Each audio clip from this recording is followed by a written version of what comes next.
aren't here for the Sure. last 3 weeks. Yep. So outage continues, and we'll look forward to when the power plant gets back online. Now, is that done? And I don't know if you can speak to this or if this is kind of way above your pay grade. But is the outage strategic in when it happens?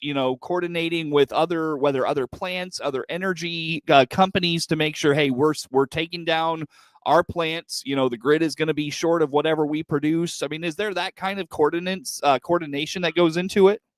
Very, very strategic. Yes. We try to bring all our plants down when it makes most sense for a reliability purpose.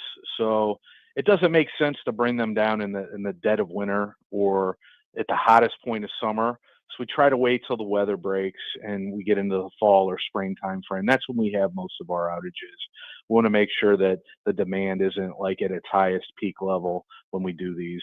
When it's really cold or really hot out, we want our plants to be online producing electricity. So it's very important for us to be available in the winter and the summer. So, and that's a stat that we look at all the time. And we just finished up the summer, and all of our plants were on average online 98.8% of the time. So that means that there's a very, very few hours where we were not providing electricity with nuclear. And that's one of the big benefits of nuclear is the reliability. Yeah, let's talk about that reliability study there, Brett. And of course, the demand that there was over the summer. It was a very high demand summer for energy in Illinois. Speak to this study and what came out of it. How about that? Yeah, I mean, it's just there's more people. There's more people using more electronics, and you got EV, electric vehicles. You got demand rising, and that's when you have in the summer with the hottest days. That's when you have people running their ACs, and when the demand is at its highest. So we basically try to make sure that we're operating all our facilities at those times. And to do that, we have these outages, and we make billions of dollars in investments in these outages to make sure that the plants can be producing during the hottest days of summer. At the Clinton plant, we've probably pumped over the last 10 years hundreds and hundreds of millions of dollars into that plant to make sure that it runs reliably. And I mean, the fact that it went 2 years between coming offline is just a testament to the work that's been done in these outages during that time frame. Yeah, sure. When it comes to give you a further idea, yeah, Seth, too, capacity factor is I mentioned the 98.8 capacity factor for our fleet. Like Constellation, we operate our plants 4% higher than the industry does. So the capacity factor is something, you call it reliability factor. That is something that is incredibly important to us, and that's so that we can be there when the power is needed the most. Mm-hmm. Yeah, well, and again, I go back to the demand this summer was very high. It was a hot summer in a lot of places, and you talked about that AC factor, of course. And I venture a guess, Brett, you talked about the EV piece of it. I venture a guess having electric vehicles, more and more of those on the grid each and every year is increasing that demand. I hadn't thought of that. That's a really good point you bring up. Yeah, it's EVs. It's you have other facilities, that are being added to the grid, like data centers that are allowing us to do AI searches. All of this stuff sucks up energy, and that's what is causing the increase in demand and why people may be seeing higher electricity bills. There's just more things that consume power coming onto the grid.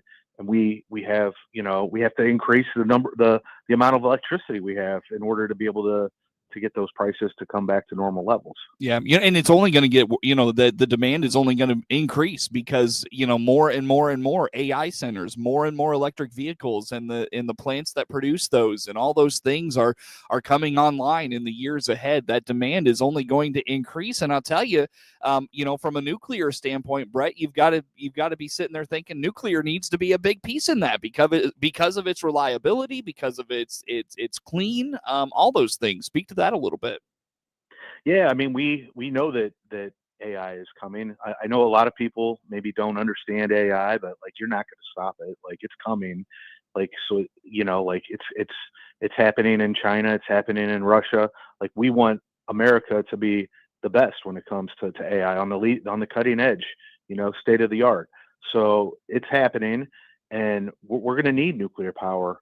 We want the new energy that's dealing with this demand. We want it to be clean. We don't want it to be polluting the air. So you're not going to see coal plants revived in order to do this. You're going to see people making investments in energy that's clean, like wind and solar and nuclear. And we want to decrease our carbon emissions into the air, not increase them. Agreed. Very good, Brett. Well, on that note, again, just to revisit the outage one more time, Brett, just kind of give us the basics of that. And you mentioned it's still ongoing. What's again, just kind of the basics we need to know as we wrap up this first segment. How about that? Yeah, sure. It's been going. It started on September 8th.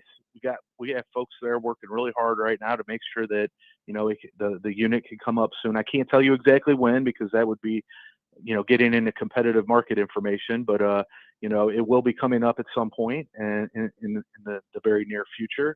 And we've done a lot of equipment improvements that will help keep that plant online producing electricity for the next 2 years. We're looking for another breaker to breaker run. So a lot of work on transformers. We're doing an inspection on a main generator. Just a lot of little things being done to improve equipment to make sure that this plant operates reliably for the next 2 years. Sounds great. Hey, Brett, is the power plant, whether it's Constellation in Clinton or elsewhere, are they on social media? Folks can follow along with the outage and what's going on there? We're not really doing a day by day, blow by blow of the outage, but like we do, Constellation has social media properties that you can follow and get latest news. You would see big news happening. Sure. About probably our reliability over the summer, and when we had the Meta deal here in Clinton, you'd see that type of news, bigger news like that, but not probably like what's happening with the outage hour by hour, that sort of thing. Makes sense. Well, I'll tell you what, Brett, on that note, let's break here, come back, and let's maybe talk about that Meta deal and some other things going on with the power station. Again, that is Brett Nauman. He is communications manager with Constellation Energy, our guest on the phone. More to come with Brett on the morning show.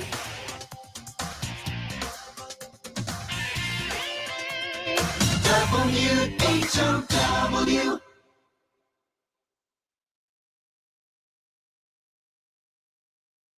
Are you looking for a new doctor? Someone who makes you feel heard? At Memorial Care, our primary care physicians and advanced practice providers do more than checkups. They also check in, listening to your needs, discussing your health trends, and advocating for you, especially when you notice a change. They're people you can trust from a trusted healthcare leader. Memorial Care. Real care. Real connections. Learn more at memorial.health/primary care. Our local hospitals are the heartbeat of our communities, delivering critical care every hour of every day for everyone, training the next generation of caregivers. Beyond the walls, their benefit to the community is everywhere, driving the local economy and supporting local organizations, initiatives, and neighbors. Illinois Hospitals, healing communities. Learn more at team-iha.org. Sponsored by the Illinois Health and Hospital Association. Aired in cooperation with the Illinois Broadcasters Association and this station. I'm Len Casper, the voice of the White Sox Radio Network. The Sox are on 92.3 FM in DeWitt County, WHOW. Sponsored by Warner Hospital and Health Services, Baum Chevrolet Buick, the Clinton Sports Boosters, and the Clinton County YMCA, all in Clinton.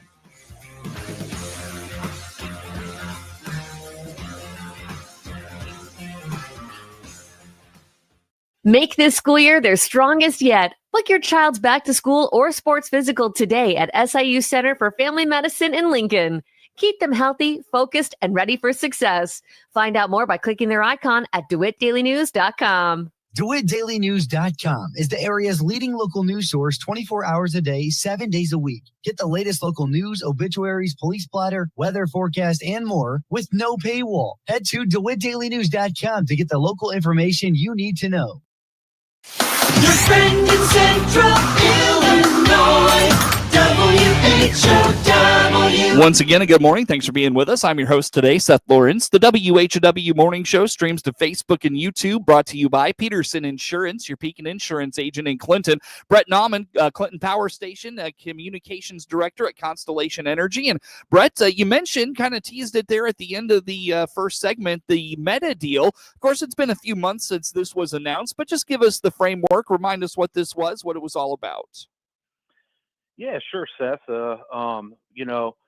A couple months ago, we did announce that Clinton, the electricity produced at Clinton Power Station, has entered into a power purchase agreement with the company Meta, which owns Facebook, and that power purchase agreement is for the entire output of the Clinton Clean Energy Center. So, and those are for energy credits. So what that means is that the electricity from Clinton is still going to go to the grid here and go to local homes and businesses, but Meta is going to be able to take advantage of having those credits. It's worth something to them. So, and what that means for the broader community is that this plan is going to be online for the next 20 years.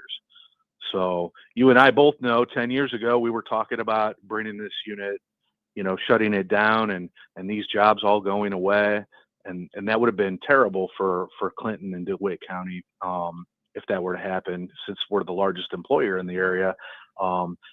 That's not happening now. We now have stability for the next 20 years, and that's just a great thing. Yeah, it means this plan will be here for the community for a long time. Yeah, well, I'll tell you, it's already been around for a long time, Brett, and it just speaks to the kind of that deal, I think, speaks to the demand that nuclear will just continue to have. I mean, it's, we're coming up on, I don't know what, maybe 50 some odd years of the power plant, and another 20, we're going to be pushing 75 or so years of good nuclear energy coming out of Clinton.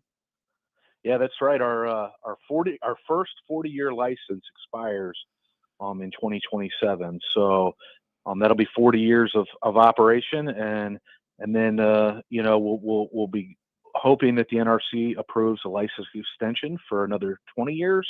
And that would allow us to be around for the next 20 years, which is a great thing. Sure. Very good.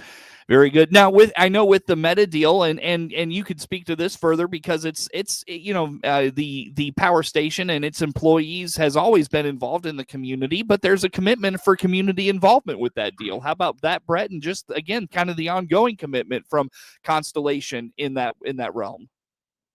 Yeah, I mean, we've been involved in the community for as long as we've had this power plant. And I used to go out and hand out donations, and it was a lot of money then. I mean, we're talking hundreds of thousands of dollars a year.